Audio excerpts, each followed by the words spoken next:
Garage Comedian. It's a beautiful day for a joke.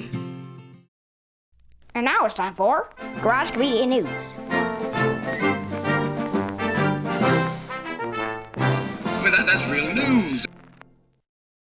Hello and welcome back to the Garage Comedian News. I'm the Garage Comedian. The one and only vice presidential debate took place Wednesday evening between Mike Pence and Senator Harris. One notable change from the previous week's debate between Trump and Biden was that partitions were placed in between the two candidates, which were requested by the Democrats. Trump may have had a hard time getting a wall put up, but not Senator Harris. Keep your filthy COVID on that side of the room. I'm also happy to report that everyone respected the 6-foot distance mandate. Well, everyone except for Felipe the Fly. Rest assured, wherever there's piles of stuff being shoveled, you'll find Felipe. Where are you going to get your next roll of toilet paper? Felipe feasts on decaying matter. Right, Felipe? Fly away. Oh, fly away. Good tune. That was a good one. John Denver. I miss John Denver. We'll talk a little bit more about him later. In a tweet last Tuesday, October 6th, former reality star Donald Trump called COVID-19 far less lethal than the flu. Twitter then quickly appended the tweet stating it violated rules about spreading misleading and potentially harmful information related to COVID-19. You know, it took me a while, but I finally figured out who Trump reminds me of. He's the Family Guy's Peter Griffin, a man with no self-editing mechanism. The thought sprouts here and immediately exits through this gateway. Now that's the real Operation Warp Speed. So after Peter, Donald, spewed his COVID untruths on the world, later that same day he put the kibosh on a second stimulus package saying, quote, "I've instructed my representatives to stop negotiating until after the election. Immediately after I win, we will pass a major stimulus bill. And if you don't win, que paseara?" What's perplexing is just 72 hours before that, he tweeted, "Our great USA wants and needs stimulus. Work together and get it done." Well, which is it?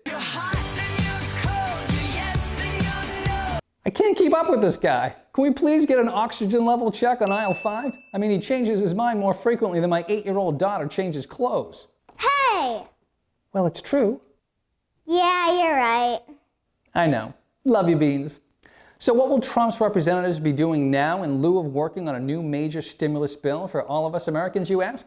Well, he instructed Senate Majority Leader Mitch McConnell to direct all his focus before the election into confirming his U.S. Supreme Court nominee, Amy Coney Barrett. Did someone say Barrett? Yes, I did say Barrett, but I didn't mean you. At least not yet. But you're on standby because I'm going to need you soon. Right on. Coolio.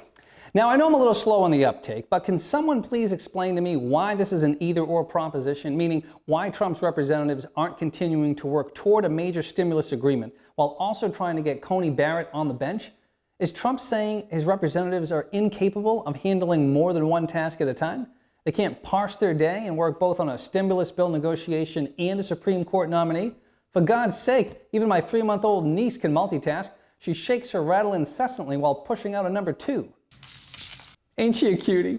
And speaking of pushing, why the sudden rush to push your nominee through anyway? You yourself said during the first debate you have plenty of time. Even if we did it after the election itself, I have a lot of time after the election, as you know.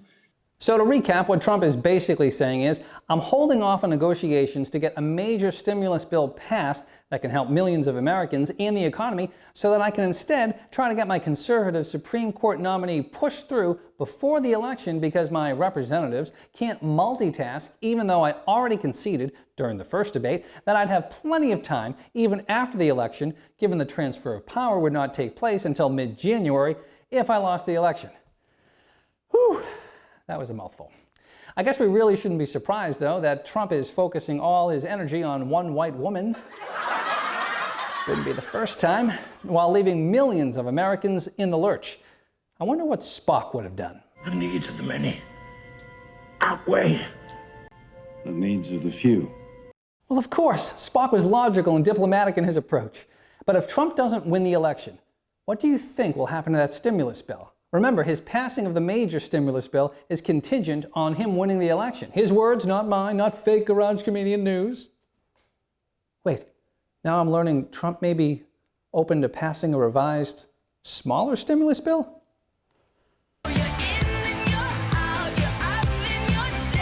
Hey Barrett, what do you think of our Commander-in-Chief's non-committal stimulus stance?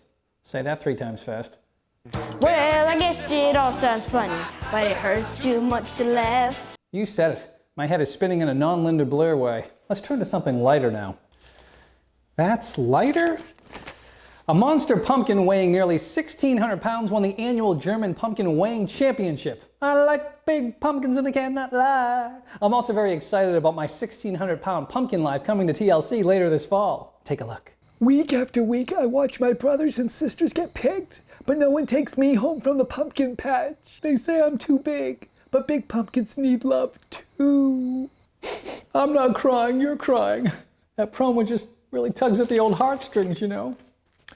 A Hull University student over in the UK had to be rescued by 3 firefighters after getting herself stuck in a dryer on a dare. Her roommates tried to pull her out to no avail and finally threw in the towel. I'm guessing when she got out, she said, "Phew, that's a load off."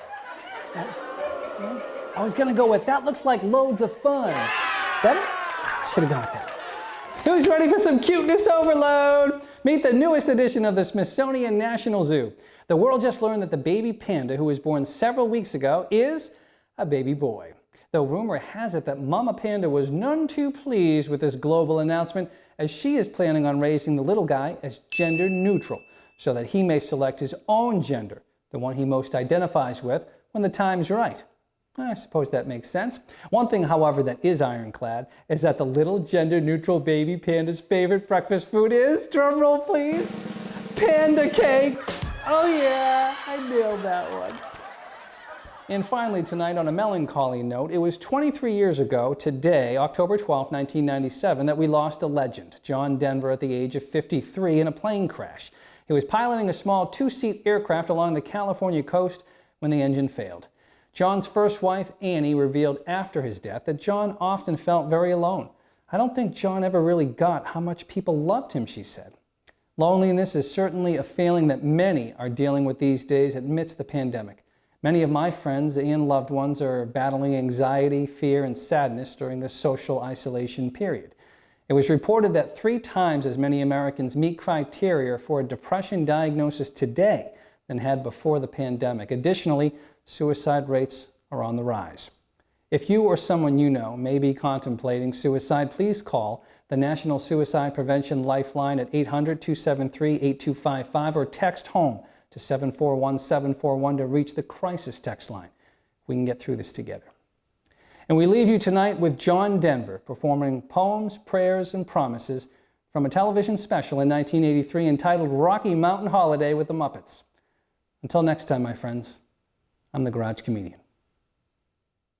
How sweet it is to love someone, how right it is to care, how long it's been since yesterday. What about tomorrow? What about our dreams and all the memories we share?